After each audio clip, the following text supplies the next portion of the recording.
All right, everyone. Good evening and welcome. We are so excited that all of you are here tonight because we have a very special guest in the house with us here on Zoom. So, I had the privilege of hearing Bronwyn speak at convention at the Science Symposium. So, my first plug tonight is going to be for convention. If you don't have your ticket, get your ticket because it was amazing. It was seriously one of the best conventions in a long time that I've been to. They did a great job and had phenomenal speakers. And Bronwyn is absolutely amazing.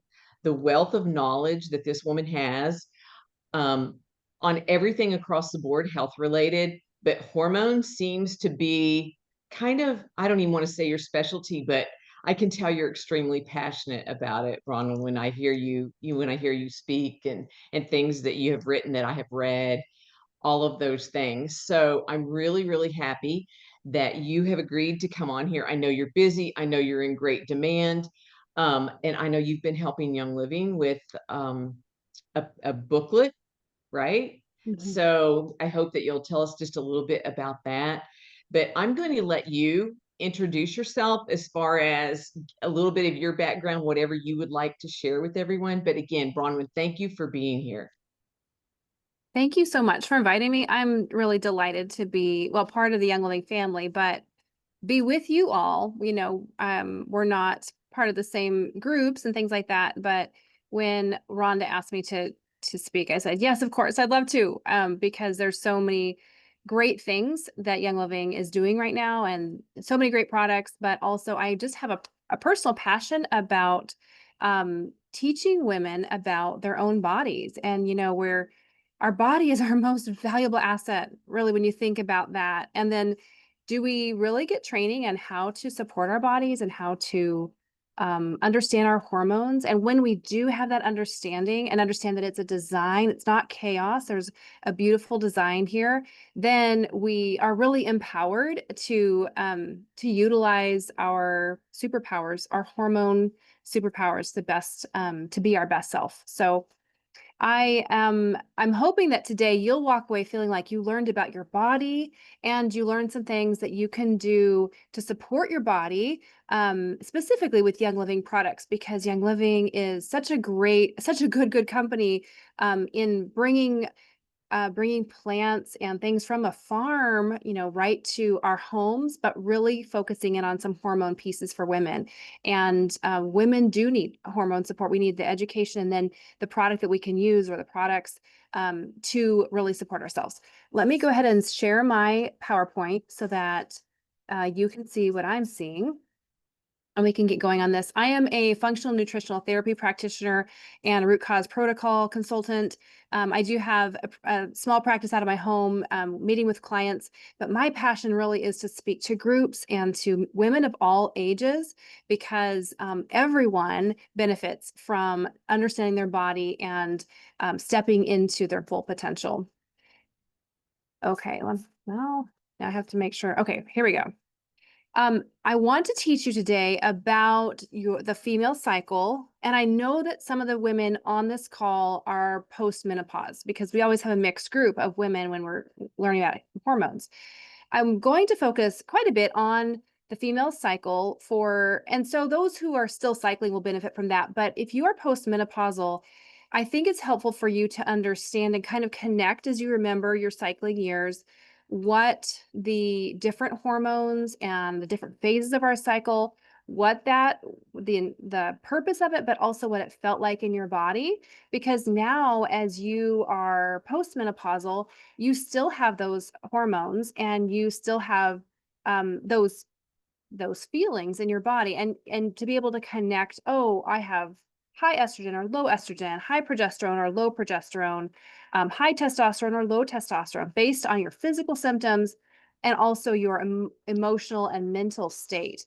And that will help you really kind of day to day be able to troubleshoot for yourself and to support appropriately because we want to feel great every day, right? We want to feel good all the time.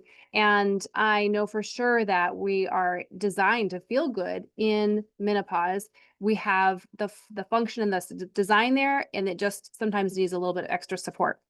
So I'm going to bring you to this chart, which is a classic female cycling chart.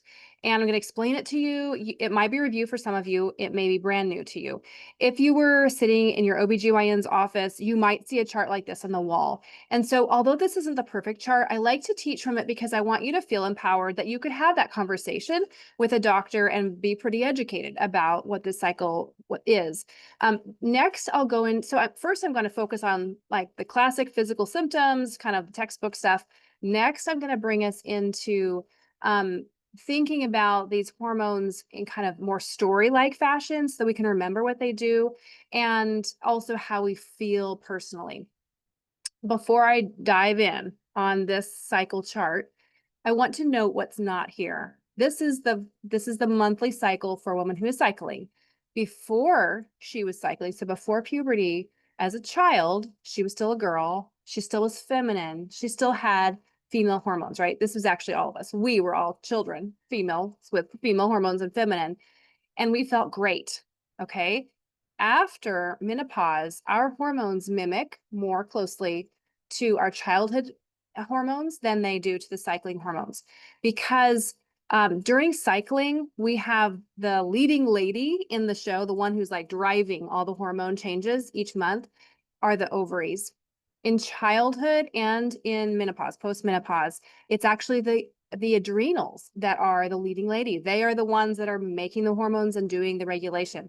Well, doing the creation of the hormones. Regulation actually happens in the limbic center of the brain. So that's the pituitary gland, the hypothalamus, those areas of that area of the brain, which many of us are probably familiar with on this call. Because if you're an oiler and you dropped an oil in your hand and smelled it, those essential oil molecules that have gone into your nasal passages, you know that they affect your mood and they affect your health in a significant way by entering the brain through the limbic system. So that same system is what controls our female hormones, both the adrenals and the ovaries. Again, during our cycling years, our ovaries are in charge. During our childhood and postmenopausal years, the adrenals are in charge. Now, we're not exactly like a child in postmenopause because we have already developed, fully sexually and all as women, and we have libido. So those things are a little bit different, but there's not this rise and fall that we see cycling each month. So I want to say that because I'm gonna bring in some of the things we can do to support those postmenopausal hormones. But I want you to feel encouraged that it's not as though you have female hormones and then when menopause starts, you are just done and your life flatlined. I've heard that. I've heard women say, now my hormones are just flatlined. Well, no, they're not cycling in this roller coaster type fashion, but they are not nothing. They are significant. They help keep you healthy and help keep you strong and happy because they definitely affect our mental health as well. Okay, let's dive into what these hormones do. There's 5 that are listed on this chart. We have the follicular stimulating hormone and the luteinizing hormone. Those play a role in causing ovulation to occur. So I'm not going to focus much on those, but they definitely rise during ovulation. If you look at the chart, I've added here day 1 with menstruation and day 28 around the end of the month, just to give an average, so 28 days is an average. There's many women who generally cycle in a 28-day fashion. So it's every 4 weeks that they're starting their period again. There's no normal or best. If someone is a 30-day cycler, that's their normal. If someone's a 26, that's their normal. But most are around 28 days. And sometimes when someone is always a 32 to 36 day person, but they begin to support, sometimes it tightens up to a 28 day. That has been my experience. That 28 days is really my ideal when I'm supported. So we're just going to use that. Day 14 is right in the middle, and that's when ovulation happens. So if you look at the chart, the beginning is the menstrual phase. This is when the period is happening. So day 1 of the cycle is the first day of a period. This chart shows about 5 days. 3 days to 7 days are all pretty common, and I think are just really considered normal. Again, talking about being well supported, I was a 7-day period person for years and years and years. My mom was, my sisters were.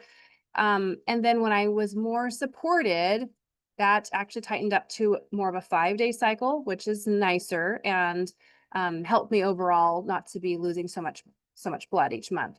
Okay, so after the menstrual phase, then we go into follicular phase. Actually, technically, menstrual phase is considered the follicular phase of the month. There's like two halves, follicular and luteal, but menstrual and ovulation technically fall in the follicular phase.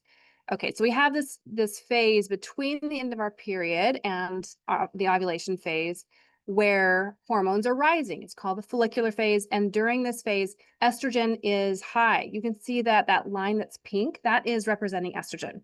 So estrogen prepares the uterus lining for possible pregnancy and thin cervical mucus. So that's two main things that an OBGYN is going to recognize as what estrogen does.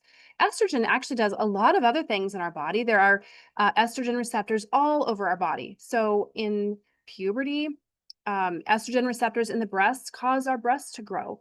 Estrogen receptors in our brain cause us to have elevated mood.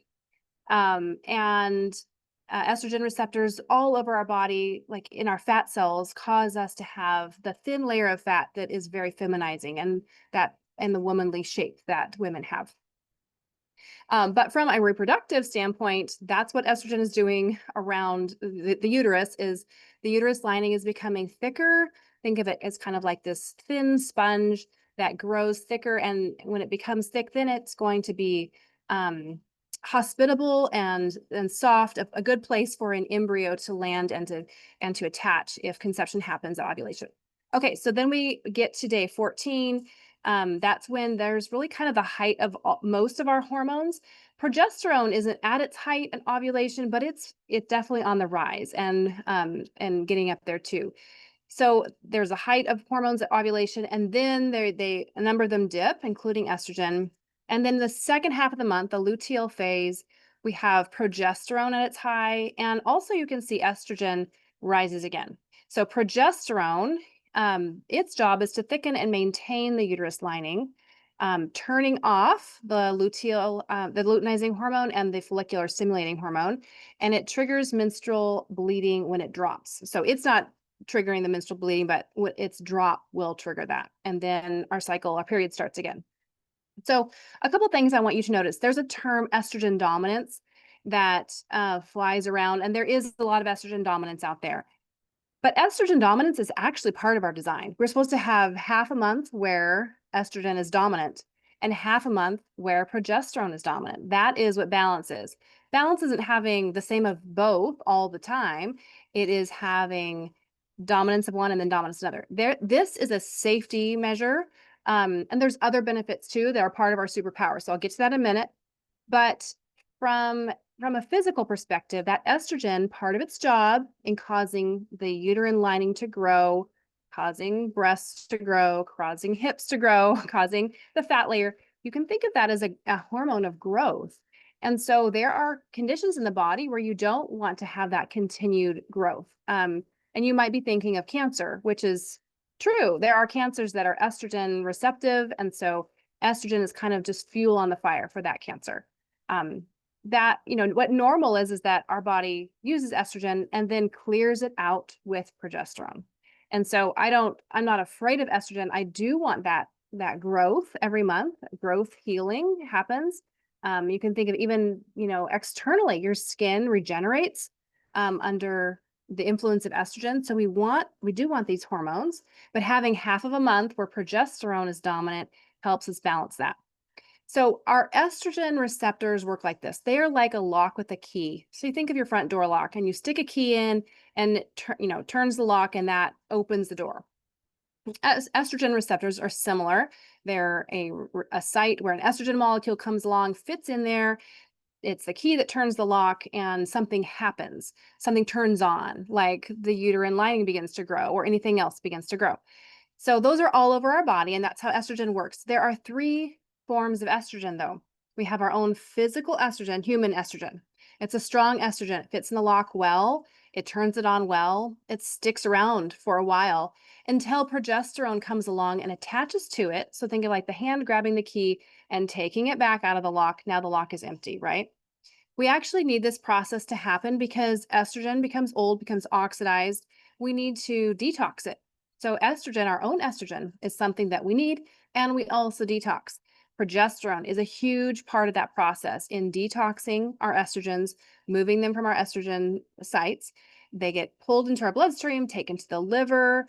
A healthy liver is going to go through phase one, phase two, glue it to bile. The bile goes out through our gallbladder, into our small intestine, into our colon, and out in the toilet in our stool. And so that is how we detox estrogen every month. There's probably a little bit of detox going on during the first half of the month, but most of that detox is happening in the second half because look how high our progesterone is in comparison. So that is actually cleaning out our receptors. So that's estrogen number one. I told you there's three. Second one is all the phytoestrogens. So if you have clary sage essential oil, Young Living has a beautiful blend of multiple phytoestrogens, clary sage, Spanish sage, sage, and fennel. There's also some peppermint in there, which is not a phytoestrogen. These are estrogen mimickers or very similar estrogen from plants. So the phyto part means it's a plant estrogen. Now, phytoestrogens are actually a weak estrogen. So when they go in, when they are the key going into the lock, they do turn it on, but it kind of it's weak. It doesn't hang on, so it can kind of like fall back out of that lock. And so if you have ever used clary sage, um, well, for example, I've used clary sage at times when I had a dry or irritated vagina, and I could recognize that my estrogen was a little bit low. For me, if you look at our chart, actually, this sometimes happens during my menstrual phase when estrogen's real low. Sometimes it happens right after ovulation when there's that dive of estrogen. At any rate, I've used clary sage, a drop in my hands, rub it on the thighs. Do not put it in your vagina. You will scream. That is hot. Don't do that. But it can absorb, on skin anywhere. So I might put it on thighs or low belly. It's absorbed cell to cell and begins to turn on receptors and my estrogen receptors. And then I have more lubrication. I feel much better, and that's all great. But a day later, I noticed that effect has lessened and gone away because it's a weak estrogen, so it's not going to stick around a long time. Now that's good and bad. Like basically it's good because that means it's pretty safe. Like these are going to flow on through and not get stuck. They're going to be detoxed and move on out of the body. It is a good thing. It does mean that you would need to reuse that product or that oil, that phytoestrogen, multiple times to continue to have that effect, right? The third, and there are a few other phytoestrogens in nature. Many of them revolve around seeds. So flax seed, sunflower seed, pumpkin seed, they all have some phytoestrogen effect. Soybeans, which are actually a legume, they have a lot of phytoestrogens as well. I'm not a fan of soybeans because they tend to collect toxins and they have other problems, but they are a significant phytoestrogen. So there's kind of a little primer on that.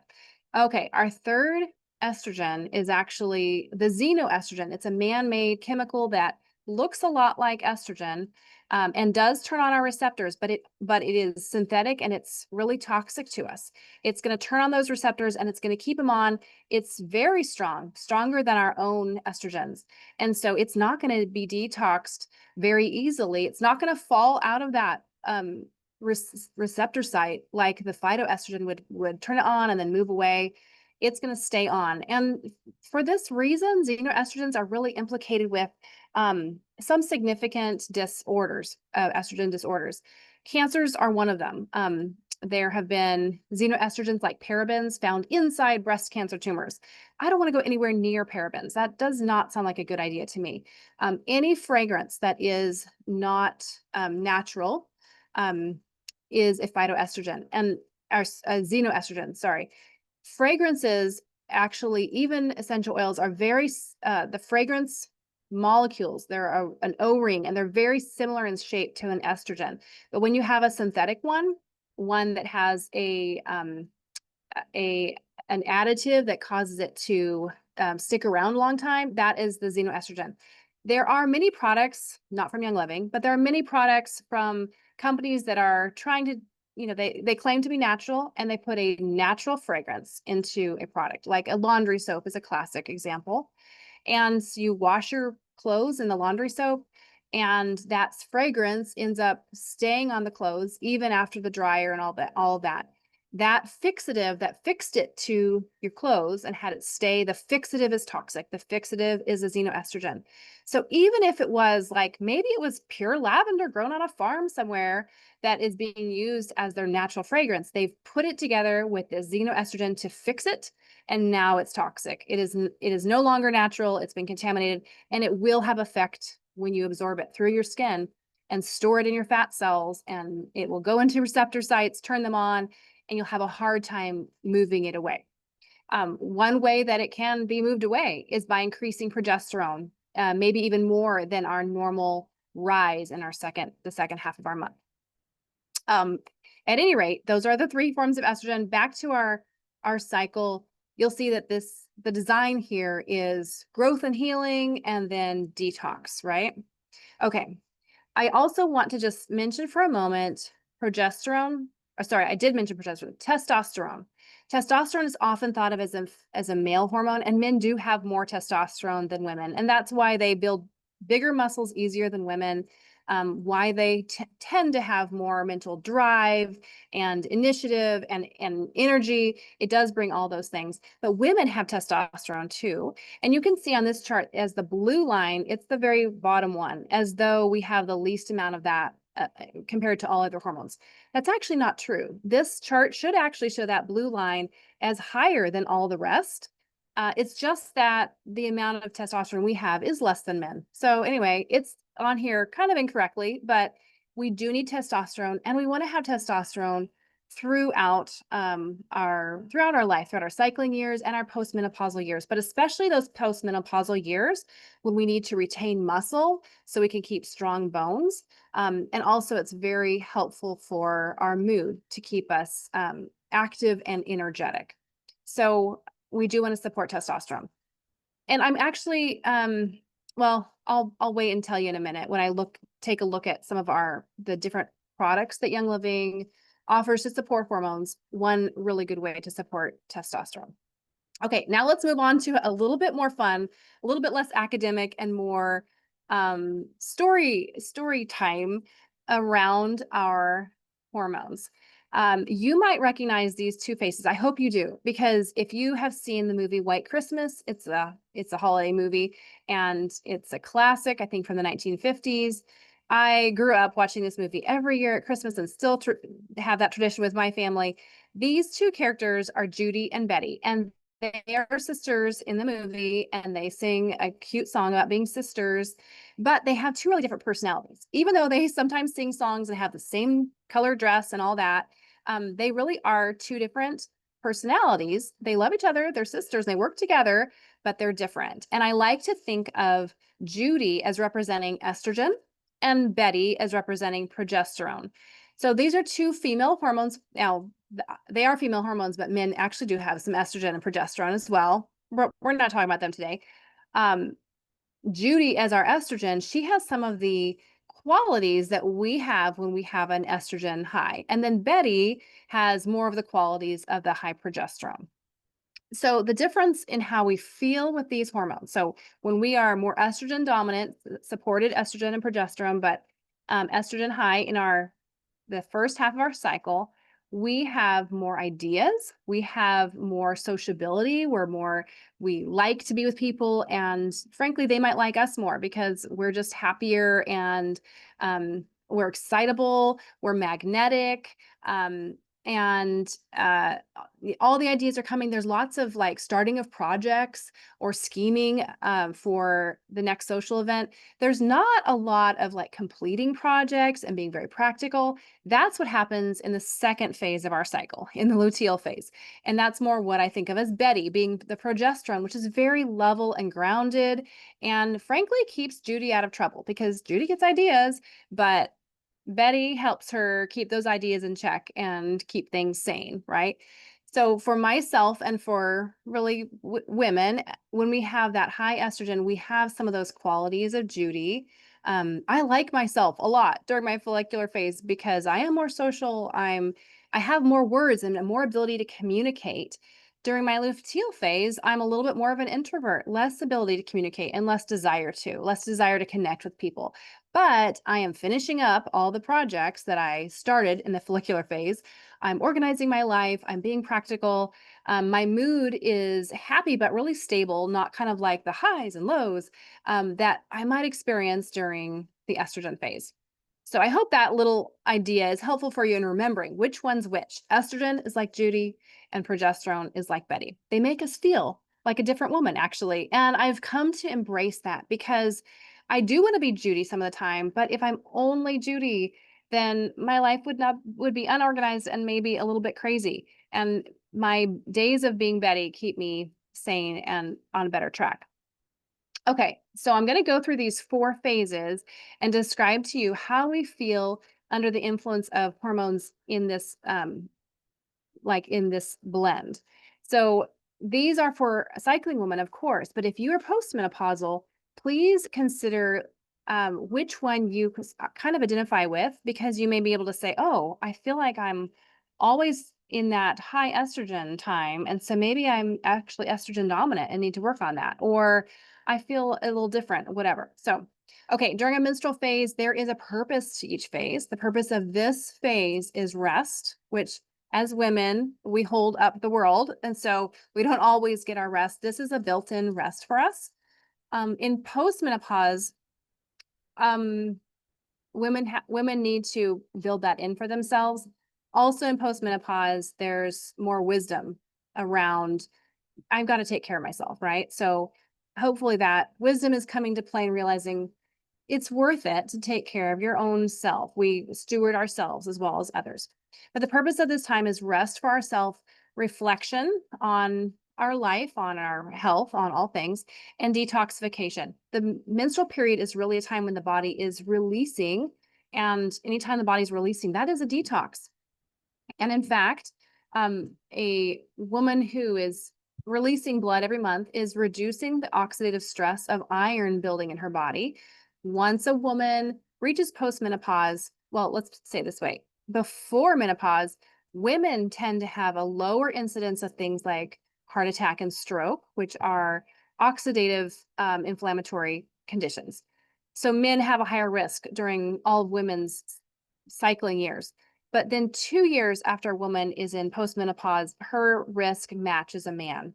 So that kind of shows you that 2 years of not having a period, not releasing blood and other toxins that are in our blood, not having that puts her slowly, but after 2 years, the same place as a man. I will say that one health practice that we can have is to donate blood. And I mean specifically for postmenopausal women and for men. I have my husband go donate blood about 4 times a year, as fits in our schedule and when he's feeling great and ready to do that. But because that lowers his overall risk for oxidative stress conditions. And as women, postmenopausal, we need to think the same way. During our cycling years, it's not as imperative because we're already losing blood, but it can also be therapeutic for certain women who are cycling. So I myself try to donate about once a year or maybe once every other year, just as a way to keep things moving and keep my body recycling in a really good way. Okay, so again, phase 1, menstruation, detoxification is a purpose for that.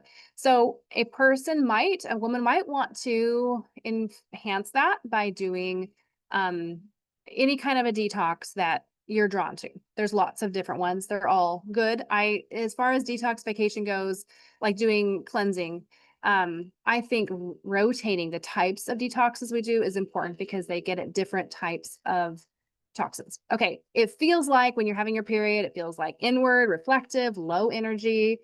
This is not when you want to run at all, much less a marathon. If we're unsupported, like we don't slow down, if we didn't support ourselves during our luteal phase, we may be crampy, irritable, and just weak. So we need to be feeding ourselves rich, warm, healing foods, detox foods, and keeping our activity low. Phase two is our follicular phase. The purpose of this phase is that our estrogen is rising, and that's helping us to grow and heal in all of our tissues. Our skin is beginning to develop more. And we also mentally have ideation, lots of ideas coming to us. And then our metabolism is really working well. And what I mean by metabolism is that we can handle a little bit of stress. Women who want to use intermittent fasting, which is not appropriate for all women, but women that do, this is the time to intermittent fast in the month because your body can handle a bit more stress. Later in the month, you shouldn't stress yourself that way. You'll end up with a bad period, probably, if you do.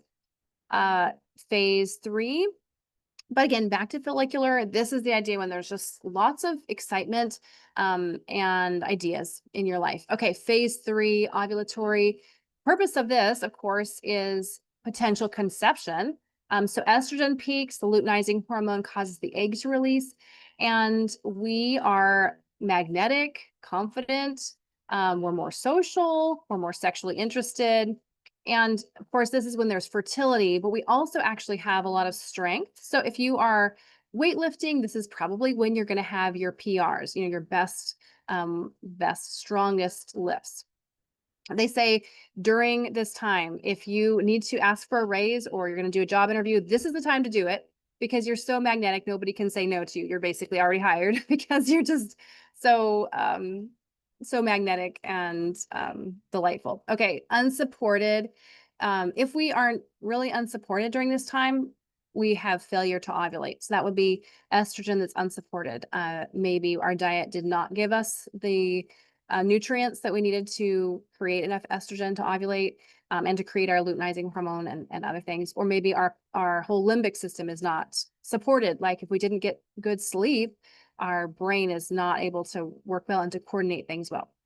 Also, if we're unsupported, we can be anxious because estrogen is a hormone that's exciting, but if it's rising and falling and kind of a ragged rise, that can be these highs of estrogen that cause anxiety. Okay, then in our fourth phase, which is our luteal phase. This is the longest phase in the month, and the purpose is that progesterone is clearing estrogen. That is a detox, right? It's clearing the estrogen receptors, and personally, we're going to be able to press into task completion a lot better. It feels like focused, grounded, intuition, pragmatism, and resilience. So that's kind of like, if you're working out your kind of your steady state. Workouts are what you would want to do here, not your strongest lifts, not your most stressful, but kind of this like walking and other kind of steady state resilience type ones. Unsupported, which means that our progesterone would be unsupported and specifically around having high stress, lack of sleep, lack of nutrients. Unsupported, we're going to feel bloated and anxious and irritable. Those are symptoms of low progesterone. And if we have PMS for a few days before our period, that's a sign of progesterone crashing too fast or the pituitary gland not able to coordinate to keep progesterone going on longer. Okay, I'm going to move on to this chart to just show you quickly that now, I hope this doesn't overwhelm you. You don't need to memorize this chart. You don't need to even really understand it. It just is, it shows us that cholesterol is made into pregnenolone and DHEA. And from there, those are called our precursor hormones. So pregnenolone and DHEA are known as hormones. They are made from cholesterol. And then from there, those get turned into all of our other hormones. So if we don't actually have enough cholesterol in our bodies, we will have a hormone crisis. There are medications to externally lower someone's cholesterol, and those can actually have a really big negative impact on hormone levels. So I'm not a fan of those. I just believe in supporting yourself naturally to lower inflammation, so cholesterol doesn't need to rise so high. But all that to say, these hormones are related, and you can see down at the bottom, there's cortisol. That is a stress hormone. That one rises when we're under stress to protect us. And what it does is it steals usually from progesterone. So what we end up with is maybe a normal amount of estrogen, but a really low amount of progesterone and a high amount of cortisol, the stress hormone. We can see physical symptoms pop up with that of gaining weight in the belly. That's classic cortisol weight. Um, and then usually there's adrenal symptoms as well, like sometimes feeling tired and wired, totally crashing. Hypoglycemia is related to adrenal fatigue as well. So supporting the adrenals is really key when you have any kind of cortisol problems. And especially if you also notice, oh, my progesterone is also, I'm noticing low progesterone effects as well. So like a PMS at the end of the month would be a classic symptom to see when there's high cortisol because you just didn't have the progesterone to get all the way to the end of your 28 days or however long the month is. So in postmenopausal women, you can see the same thing where you have kind of like, it can be at any time, but you can have kind of some of the PMS symptoms, not around cramping, but just around mood, feeling really irritated, like everyone, you're just offended that everyone's even breathing in the same room as you. That's like your progesterone's low. You need that calming effect of progesterone, that stabilizing, grounded effect. And you need that to be detoxing your estrogen, right? That's continually coming as well. So really supporting the adrenals and possibly attending to lifestyle or what situations are making you stressed. Okay, this is a chart that I actually just only saw yesterday. um, this was in my team group. It was posted by someone, and I thought it was really great because it's a place for us to look at many of the products that Young Living has that are hormone specific. So I do want to talk to you about today about the new product that Young Living has put out called Daily Hormone Essentials. This is a very powerful product. But I don't want us to forget that Young Living already has had some really fantastic products out, and we can blend and use multiple products. So if you guys want to take a picture of this, I don't want to speak too long about it, but I might actually come back to refer to how we could use multiple types of products. But this kind of looks along, which ones support PMS, which ones support menopause, and then what are some of the ingredients that target um, that are the target, like the active ingredient. So Fimogen is a capsule, Indigize is a capsule, Progestins Plus is a serum, PD8020 is a capsule. That one is actually just the hormones, pregnenolone and DHEA. It doesn't have herbs or anything else in it. So if you think about the chart we just looked at, those are those are the precursor hormones. I think it's generally a good thing to start with precursor hormones if you're going to add in hormones, because then you're letting your body kind of decide where it splits those hormones to.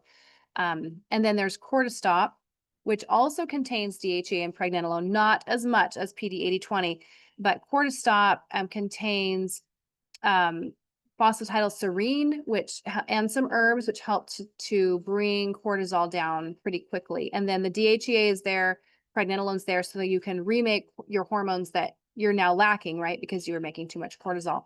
I think cortisol works best when you're also addressing the lifestyle factors, but this is a really helpful chart. This doesn't even include two topical applications of DHEA and pregnenolone that Young Living has, which are Prenolone Plus and Regenolone. I know that Regenolone is the process of being reformulated, so I don't know that it will come back having DHEA and pregnenolone like it has. So I don't count on that, but I do mention it because I know there's probably women in this Zoom that have it on their shelf. And so you can begin to use it if you want to. Here's what, when you put DHEA on topically, your skin will start to convert that into different hormones, and the skin is more likely to convert it into testosterone than into estrogen and progesterone. So if you feel like you really need to support your testosterone, maybe you've noticed that your muscular, like your muscles are wasting a bit, and you're trying to get stronger, but it's actually nothing's building as far as your muscles go. Or if you notice that your libido is very low, then those would be significantly supported by having more testosterone. So putting these creams on topically is a way to work toward, your body converting into testosterone and supporting you that way. So give that a try. A lot of women have found that those topical applications are really helpful, and they notice a difference pretty soon when they start them. Okay, so back to this product, which is the new product Young Living has put out. This is a very powerful product which has multiple multiple herbs in it which support hormones, and multiple herbs that have been studied. So this herbal complex, which includes red angelica, sylph plant, and fireweed, has been studied in Korea with multiple studies and shows that it has reduced symptoms of menopause, such as hot flashes, night sweats, a low mood, low libido, like a depressed kind of mood. So it's been studied for that and been a significant help for that. If you look down a few, maca root, the gelatinized maca root, it also has some really significant studies around women's postmenopausal symptoms being reduced or eliminated. And those studies were done over 6 months time. And at month 6, the symptoms were reduced more than in month 1 and month 2. Like if you look at the chart, that their symptoms just got better and better and better. So there's kind of this compounding effect with the maca root. And there's probably a compounding effect with some of the others too, because when you start addressing your hormones, if you are cycling, your body sometimes needs several months to kind of sort it out as far as what it's doing to coordinate. And one reason is we tend to ovulate on one side and then ovulate on the other side. And so if you think 2 months is actually only one kind of cycle all the way through your endocrine system. And so doing 4 months of an herbal therapy is more time for your body to organize itself. What's interesting about all of these ingredients, the herbal complex, deep spectra frankincense or frankincense squared, ashwagandha, maca, chaste tree berry, and the essential oils and magnesium glycinate, they all affect the brain. They all affect the limbic system. So there's no actual hormones in this product, but it is helping the control center for your hormones to work better, to be more efficient, and to sort things out better for your hormone balance. Chaste tree berry specifically has been known to be very supportive in helping the pituitary gland recognize that it needs to make more progesterone, and so building that progesterone. And then some of the others are a similar type of effect around estrogen. So we have both of those processes happening.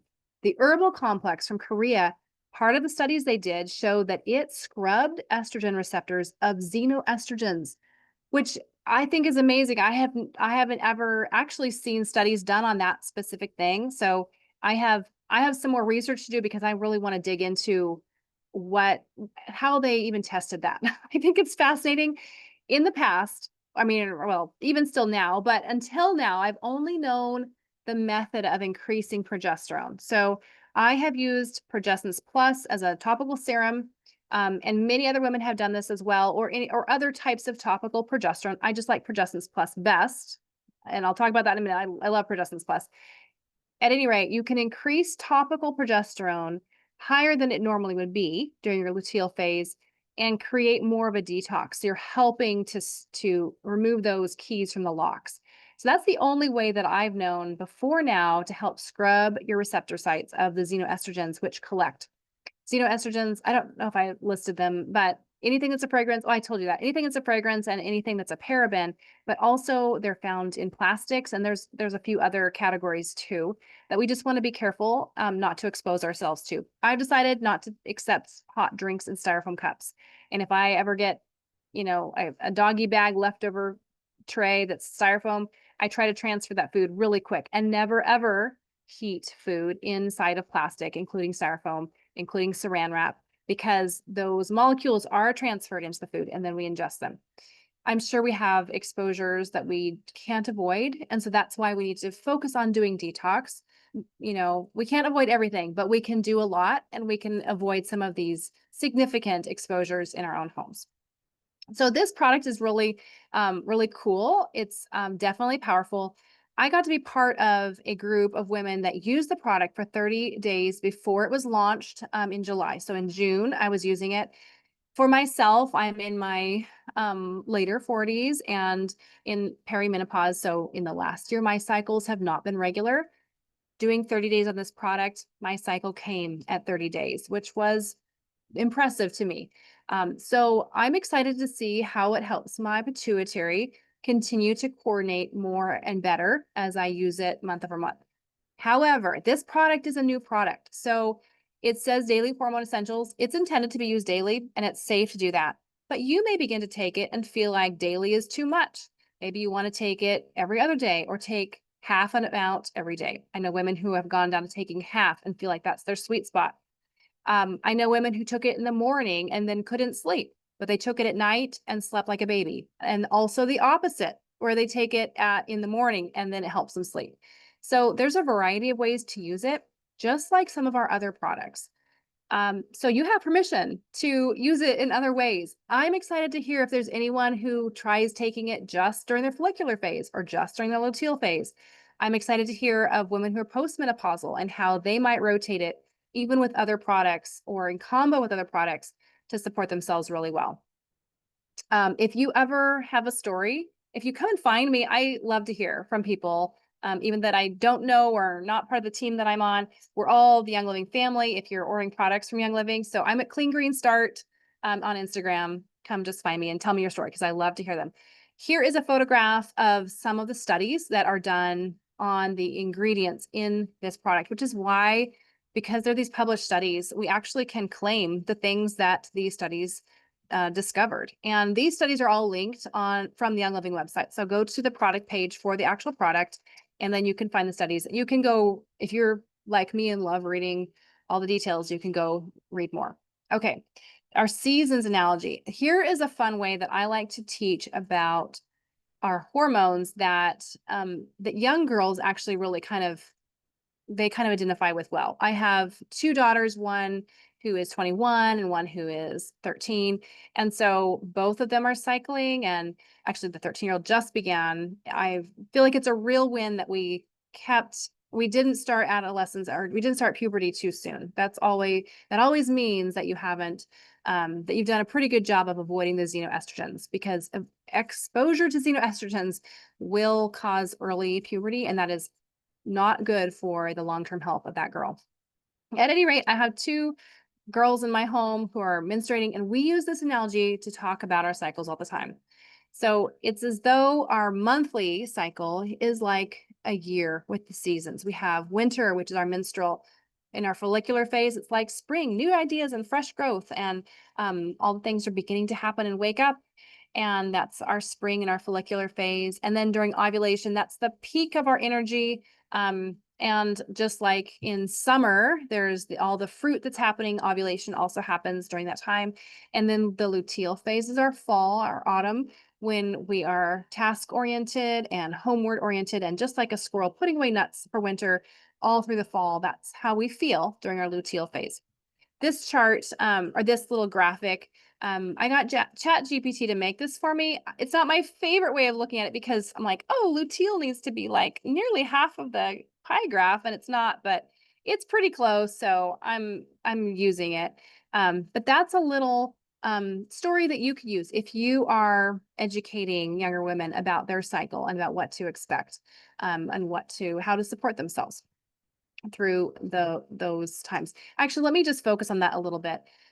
Supporting yourself well can be rest in the menstrual time. It can be nourishing foods and more sleep.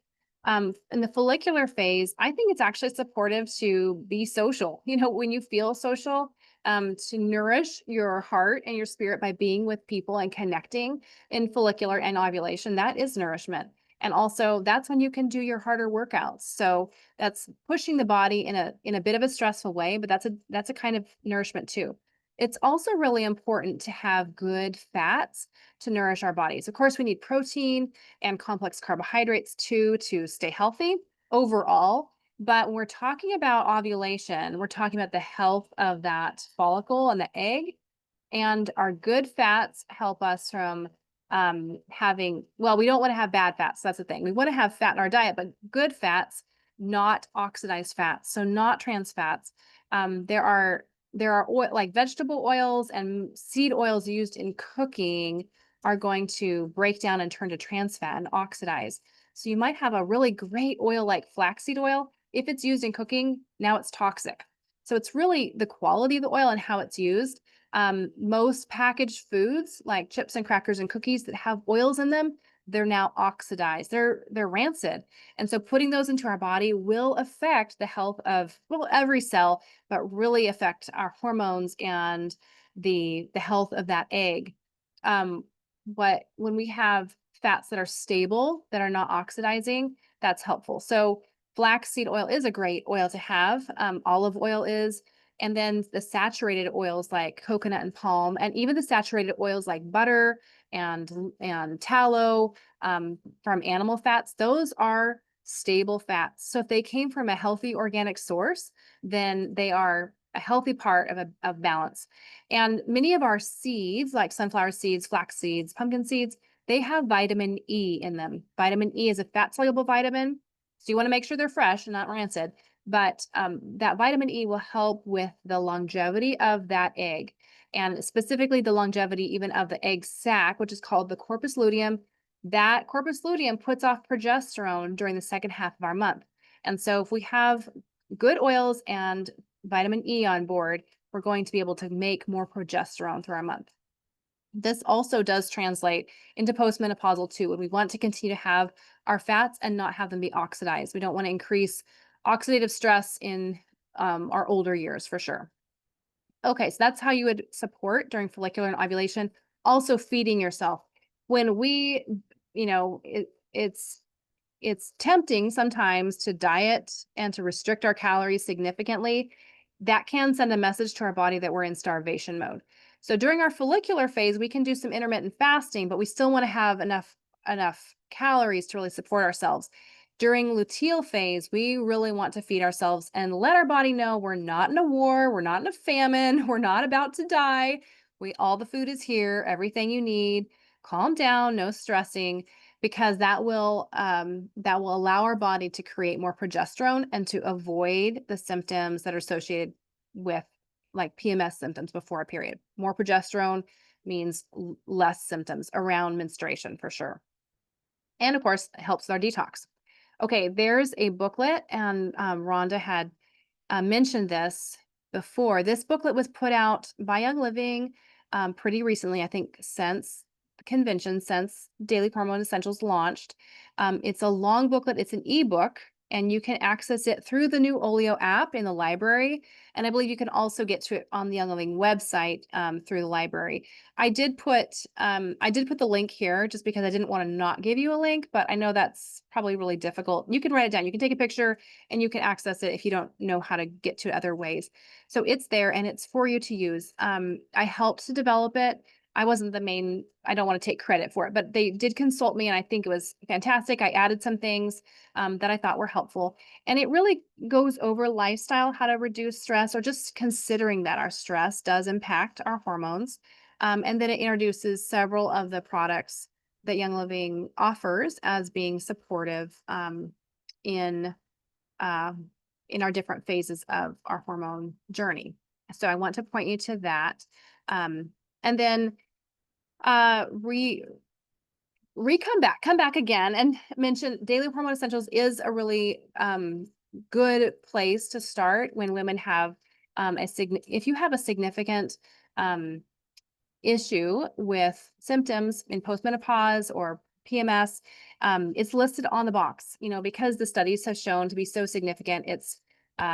Those are listed on the box as being addressed by this product. And I have found that using it, my estrogen has increased. And so then I needed to use more progesterone. So consider that you might have other tools that you can pull back out and use again. I have used more Progestins Plus along with this and feel like that's helpful for balancing all the way through my month. Progestins Plus has micronized progesterone in it. So that is bioidentical to our human progesterone, and it's very tiny molecules. So if you think about how essential oils are these tiny molecules and they go quickly through our cells and move onward through our body quickly because there's so many tiny molecules. The progesterone is also micronized, so it's tiny and goes with them, kind of carried on the back of the essential oils in the serum, and it can go to all parts of our body and clear our estrogen receptors and just overall support us. Progestins Plus is a favorite of mine. So, but I have friends who have found that even an oil like Stress Away, so Stress Away has very similar essential oils to Progestins Plus. It just does not have the progesterone in it. And I have a friend who finds that Stress Away supports her hormones really beautifully. Progestins Plus is too much actual progesterone for her. So everyone's different. We have many tools, and some of them, like Stress Away, again, the name tells us it helps to reduce stress, which is exactly what we need when we're trying to build progesterone. So for her, that's enough, and she has all the progesterone she needs. Some of us need a little bit more, and so, like for myself, the Progestins Plus is helpful. But I encourage you to use the products that as tools and tailor them to how you feel. Connect in again with what you're feeling and what that means hormone wise, and be supported. So thank you so much for having me today. Rhonda, I don't know if you want to take it over again. I can stop sharing my screen. Oh, you've stopped it already. Great.